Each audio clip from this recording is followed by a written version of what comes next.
അപ്പോൾ നമ്മൾ ഈ പേൾ ബീച്ചിൻ്റെ കാഴ്ചകളാണ് കണ്ടുകൊണ്ടിരിക്കുന്നത്. എൻ്റെ പുതിയൊരു വീഡിയോയിലേക്ക് എല്ലാവർക്കും സ്വാഗതം. ഇപ്പം ഞാൻ എക്സ്പ്ലോർ ചെയ്യാൻ പോകുന്നത് തൂത്തുക്കുടിയാണ്. തൂത്തുക്കുടിയിലെ എല്ലാ നല്ല കാഴ്ചകളും വീഡിയോ ആയിട്ട് ഇനി വരുന്ന ദിവസങ്ങളിൽ ഞാൻ ഇടുന്നതാണ്. എല്ലാവരും മിസ് ചെയ്യാതെ കാണണം. ഇപ്പോൾ എൻ്റെ പുറകിൽ കാണുന്ന കണ്ടോ, അതാണ് വിൻഡ് മില്ലിന് ഉപയോഗിക്കുന്ന പൈപ്പുകളും അതുപോലെ തന്നെ ഫാനുകളുമാണ് നമ്മളിപ്പോൾ കണ്ടുകൊണ്ടിരിക്കുന്നത്. അത് ട്രക്കിൽ കയറ്റി അവർ പാക്ക് ചെയ്ത് ഓരോ സ്പോട്ടിൽ കൊടുക്കുവാണ്. അതിനുവേണ്ടി അവർ അറേഞ്ച് ചെയ്തുകൊണ്ടിരിക്കുന്ന കാഴ്ചയാണ് കാണുന്നത്. വലിയ പൈപ്പുകളാണ്, നമ്മൾ ഉദ്ദേശിക്കുന്നത് പോലല്ല, ഭയങ്കര വലിയ പൈപ്പുകളാണ്. പോകുന്ന വഴിക്ക് ഞാൻ കഴിക്കാൻ കയറി ഒരു ഹോട്ടലിൽ ദോശ ഓർഡർ ചെയ്തിട്ടുണ്ട്. അപ്പം ഈ ഇല നമ്മളിങ്ങനെ വെള്ളം ഒഴിച്ച് കഴുകിയിട്ടാണ് ദോശയൊക്കെ വന്നത്. അപ്പോൾ ഇതാണ് തൂത്തുക്കുടിയിലെ പേൾ ബീച്ച്. അതിൻ്റെ എൻട്രൻസ് ആണ് ഇപ്പോൾ കണ്ടുകൊണ്ടിരിക്കുന്നത്. അതിലേക്കാണ് നമ്മളിപ്പോൾ പോകുന്നത്.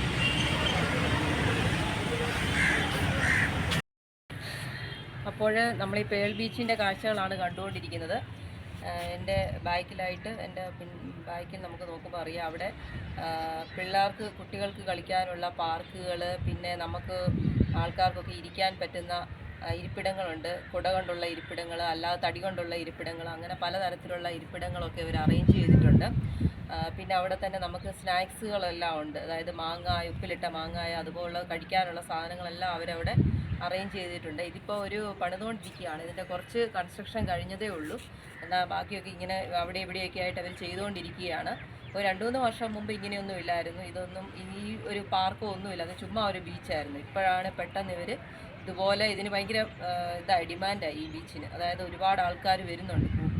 വെളിയിൽ നിന്നായാലും കേരളത്തിൽ നിന്നൊക്കെ ഒരുപാട് ആൾക്കാർ ഇവിടെ വരുന്നത് കൊണ്ട് ഇവരിപ്പോൾ കുറച്ചുകൂടെ ഡെവലപ്പാക്കി. അപ്പോൾ ഇവിടെ ഒത്തിരി സജ്ജീകരിച്ചിട്ടുണ്ട്. അതായത് നമുക്ക് എൻ്റർടൈൻ ചെയ്യാവുന്ന രീതിയിലുള്ള ഒരുപാട് കാര്യങ്ങൾ ഇവർ സജ്ജീകരിച്ചുകൊണ്ടിരിക്കുകയാണ്. നല്ല രസമുണ്ട്. ഇപ്പോൾ നമ്മളിവിടെ വരുമ്പോൾ നമുക്കൊരു നഷ്ടമായിട്ടൊന്നും തോന്നത്തില്ല. അതുപോലെ ഭയങ്കര രസമാണ് ഈ ബീച്ച്. പിന്നെ നമുക്ക് ഫോട്ടോ എടുക്കാൻ പറ്റുന്ന രീതിയിലുള്ള ഒരു സിസ്റ്റമൊക്കെ അവർ അറേഞ്ച് ചെയ്തു. അത് ഞാൻ നിങ്ങളെ കാണിക്കാം. ഫോട്ടോ എടുക്കുന്ന ആ ഭാഗമൊക്കെ കാണിക്കാം. നല്ലൊരു അറേഞ്ച് ചെയ്ത് വെച്ചിട്ടുണ്ട് അതിന് വേണ്ടിയിട്ടൊക്കെ. അതുകൊണ്ട് തന്നെ നല്ല രസം. അതായത് കടലിൻ്റെ തീരത്ത് തന്നെ നമുക്കിരിക്കാം, കടൽ കണ്ടുകൊണ്ട് തന്നെ, അങ്ങനെയൊക്കെ അവർ വളരെയധികം അറേഞ്ച് ചെയ്തിരിക്കുകയാണ്. കടൽ തീരത്ത് തന്നെയാണ് പാർക്കുകൾ. അതുകൊണ്ട് തന്നെ നമുക്ക് ബോറൊന്നും അടിക്കത്തില്ല. നല്ല രസമാണ്, നല്ലൊരു എൻ്റർടൈൻമെൻറ്റാണ്. എപ്പോൾ വേണേലും നമുക്ക് വെയിലത്ത് ഉച്ചയ്ക്ക് വന്നാൽ പോലും നമുക്കൊരു മടുപ്പ് തോന്നത്തില്ല. അതുപോലെ ഇരിക്കാനും എല്ലാത്തിനുമുള്ള സജ്ജീകരണങ്ങൾ ഒരുക്കിയിരിക്കുന്നതുകൊണ്ട് നമുക്ക് ഒരു മടുപ്പും തോന്നത്തില്ല. വളരെ രസമാണ്. ഇവിടെ വന്നാൽ നമുക്ക് തിരിച്ചു പോരാനേ തോന്നത്തില്ല. അതുപോലെ രസമാണ് ഈ ബീച്ച്.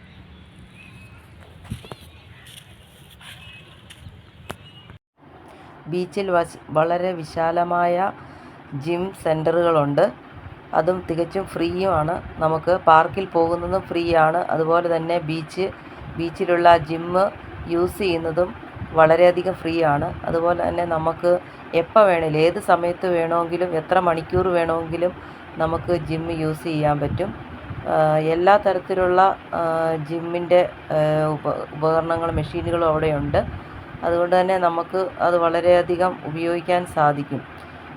പിന്നെ എൻ്റെ ഒരു എക്സ്പീരിയൻസിൽ നമുക്ക് കുട്ടികൾക്കായാലും നമുക്ക് വലിയവർക്കായാലും വളരെയധികം യൂസ്ഫുള്ളാണ് ഈ ബീച്ചും ഈ ബീച്ചിലുള്ള ഈ ജിമ്മിൻ്റെ സെൻറ്ററും.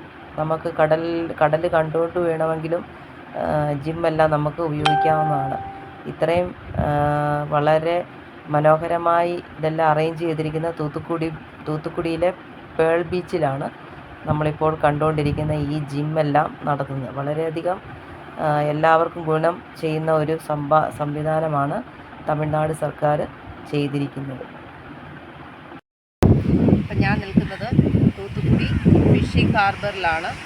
ഇവിടെ മീൻ പിടിക്കുകയാണ് പ്രധാന പരിപാടി. ഇവിടെ മീൻ പിടുത്തമാണ്. ഇപ്പം ബോട്ടുകളൊക്കെ നമുക്കിവിടെ കാണാൻ പറ്റും. വലയും എല്ലാം ആയിട്ട് കുറച്ച് ബോട്ടുകൾ ഇവിടെ ഇട്ടിട്ടുണ്ട്. അതെല്ലാം നൈറ്റേ പോകത്തുള്ളൂ. കുറച്ച് പോയി. അപ്പോൾ അതാണ് നമ്മൾ കാണുന്നത്. ഇവിടെ മീൻ പിടിക്കുന്ന ഒരു കേന്ദ്രമാണ്. അപ്പോൾ നമ്മൾ നൈറ്റ് വന്നാൽ ധാരാളം മീൻ കിട്ടും. നമ്മൾ വിചാരിക്കുന്ന പോലെയല്ല, നല്ല ഒന്നാമതരം ബംഗാൾ ഉൾക്കടലിലെ മീനുകളാണ്. നമ്മളുടെ അറബിക്കടലിൽ കിട്ടുന്ന പോലത്തെ മീനുകളല്ല. മത്തിയൊക്കെ ആണെങ്കിലും ചാളയൊക്കെ ആണെങ്കിലും വലിയ ചാളയും അതുപോലെ തന്നെ അയലയൊക്കെ നല്ല രുചിയുള്ള അയലയാണ്. നല്ലൊരു പ്രത്യേക ടേസ്റ്റാണ് ഈ ബംഗാൾ ഉൾക്കടലിലെ മീനുകൾക്കൊക്കെ. ഞാൻ ഉപയോഗിച്ചിട്ടുണ്ട്, അതുകൊണ്ടാണ് പറയുന്നത്. അപ്പോൾ അതുപോലെ നല്ല നല്ല മീനുകൾ, വെറൈറ്റി വെറൈറ്റി മീനുകൾ, പല കളറിലുള്ള പച്ച കളറിലൊക്കെയുള്ള മീനുകളൊക്കെ ഉണ്ട്. തപ്പു ഇട്ട പോലെ ഇരിക്കും. അതുപോലത്തെ മീനുകളൊക്കെ ഇവിടെ ഇഷ്ടംപോലെ കിട്ടും. അതാണ് ഇവിടുത്തെ ഈ കടലിലെ പ്രത്യേകത. നല്ല വെറൈറ്റി ആയിട്ടുള്ള മീനുകളെ കിട്ടും. അതുപോലെ നല്ല രുചിയുള്ള മീനുകളും. അപ്പോൾ ഇങ്ങനെ അകലെ ഈ കടൽ തീരത്തെ അടുത്ത് തന്നെ ഒരു വിൻഡ് മില്ല് നമുക്ക് കാണാം. കടലിലെ തിരമാലകൾ കൊണ്ട് കാറ്റ് വന്ന് വൈദ്യുതി ഉണ്ടാക്കുന്നതിന് വേണ്ടിയാണ് കടൽ തീരത്തെല്ലാം, തൂത്തുക്കുടി ഭാഗത്തുള്ള കടൽ തീരത്തെല്ലാം തന്നെ ഈ വിൻഡ് മില്ലുണ്ട്. എന്തുകൊണ്ടാണെന്ന് വെച്ചാൽ കൂടുതൽ കടൽക്കാറ്റ് വരികയില്ല, തിരമാലയിൽ നിന്നുള്ള കാറ്റ് വന്ന് ആ കാറ്റ് വെച്ച് വൈദ്യുതി ഉണ്ടാക്കും.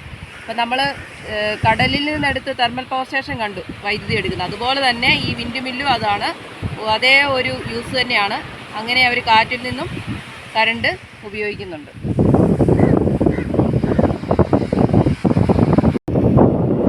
പലതരത്തിലുള്ള വലകൾ ഞാൻ നിങ്ങളെ കാണിച്ചു തരാം. ഇപ്പോൾ ഈ ബോട്ടിൽ ഇതുപോലത്തെ കുറേ വലകളാണ് വെച്ചിരിക്കുന്നത്. ഇതിന് 2 വലകളാണ്, 2 സെറ്റ് വലകളാണ് ഇവർ ഇട്ടേക്കുന്നത്. ഇപ്പോൾ ഇന്ന് വൈകുന്നേരം പോയി പിടിക്കാൻ വേണ്ടിയിട്ടാണ്. ചില ബോട്ടുകളൊക്കെ അവിടെ കമത്തി വെച്ചിട്ടുണ്ട്, അതായത് രാവിലെ വന്ന ബോട്ടുകളാണ്. അതെല്ലാം അതിൻ്റെ മീനെല്ലാം എടുത്തതിന് ശേഷം അത് കമത്തി വെച്ചിരിക്കുകയാണ്. അതിന്ന് പോകത്തില്ല. ഓരോ ആൾക്കാർക്കും ഓരോ ദിവസമാണ് കൊടുക്കുന്നത്. അങ്ങനെയാണ് ഇവിടെ മീൻ പിടിക്കുന്നത്. വലയില്ലേ, ഈ വല എന്ന് പറഞ്ഞാൽ വലിയ മീനുകൾ കിട്ടുന്ന വലയാണ്. കണ്ണി കണ്ടോ, അതിൻ്റെ കണ്ണി കുറച്ചുകൂടെ വലിയ കണ്ണിയാണ്. ഇത് വലിയ മീനുകളെ പിടിക്കുന്നതാണ് ഈ വല. ഒരു വലിയ വലയാണ്. അപ്പം ഈ ബോട്ട് ഇന്ന് വൈകുന്നേരം ഇവിടുന്ന് പോകാൻ വേണ്ടി റെഡിയാക്കി ഇട്ടേക്കുന്ന കാഴ്ചയാണ് നമ്മൾ കാണുന്നത്. അപ്പോൾ ഇത് കണ്ടോ, ഇതൊരു വേറെ തരത്തിലുള്ള വലയാണ്. ഇതെന്ന് പറഞ്ഞാൽ കുഞ്ഞു കണ്ണിയാണ് കേട്ടോ, കുഞ്ഞു കണ്ണിയാണ്. മറ്റേതെന്ന് പറഞ്ഞാൽ വലിയ കണ്ണിയാണ്, കുഞ്ഞു കണ്ണി. ഇത് ചെറിയ മീനുകളെ കിട്ടത്തുള്ളൂ, ചെറിയ അയല, ചെറിയ മത്തി, അതുപോലുള്ള മീനുകളെ മാത്രമേ കിട്ടത്തുള്ളൂ. അങ്ങനെ ഇവർ പലതരത്തിൽ വേർതിരിച്ചിട്ടുണ്ട് ഓരോ വലയും. അതായത് ഓരോ വലയ്ക്കും ഓരോ ഉപയോഗമാണ്. അപ്പോൾ ഇത് അവർ രാവിലെ വന്നതാണ്. അവരെല്ലാം മീനെല്ലാം എടുത്തതിന് ശേഷം ഉണങ്ങാൻ ഇങ്ങനെ ഇട്ടേക്കാണ്. ഇനി അവർ പോകുന്നത് നാളെ രാവിലെ പോകത്തുള്ളൂ. തരത്തിലുള്ള വലയാണ് ഇത്. ഇപ്പം ഞാൻ കാണിച്ച വലയല്ല, മറ്റേ വലയല്ല, കുറച്ചുകൂടെ കട്ടി കുറഞ്ഞ വലയാണ്. ഇതിൽ ഏതുതരം മീനാണ് പിടിക്കുന്നതെന്ന് എനിക്കറിയത്തില്ല. പക്ഷേ ഇതും ഒരു വെറൈറ്റി ആയിട്ടുള്ള വലകളാണ്. ഇങ്ങനെ പലതരത്തിലുള്ള വലകളാണ് അവർ ഉപയോഗിക്കുന്നത്. എല്ലാം ഒരേ രീതിയിലുള്ള വലകളല്ല. എന്ന് വെച്ചാൽ മീനിൻ്റെ സൈസിനനുസരിച്ചാണ് അവർ വലകൾ ഉപയോഗിക്കുന്നത്. ഈ ബോട്ട് കണ്ടോ മറിച്ചിട്ടേക്കാണ്. ഇപ്പോൾ ഇതെല്ലാം ചോദിച്ചാൽ ഇതെല്ലാം മീൻ വലയെല്ലാം എടുത്ത് മാറ്റിയിട്ട് അവർ ഇതൊന്ന് ഉണങ്ങാനെല്ലാം കൂടി ഇട്ടേക്കാണ്. ഇതൊരു 2 ദിവസത്തിനകം എടുത്തിട്ട് അവർ മീൻ പിടിക്കാൻ പോകും. ഇപ്പോൾ ഇതിങ്ങനെ ഇട്ടിരിക്കുകയാണ്. അപ്പോൾ ഇനി കാണുന്നതാണ്, അങ്ങ് ദൂരെ കാണുന്നതാണ് തൂത്തുക്കുടി പോർട്ട്. അവിടെ കപ്പലൊക്കെ ഉണ്ട്. ചൈന, സിംഗപ്പൂർ, ശ്രീലങ്ക ഇങ്ങോട്ടൊക്കെ പോകുന്നതാണ്.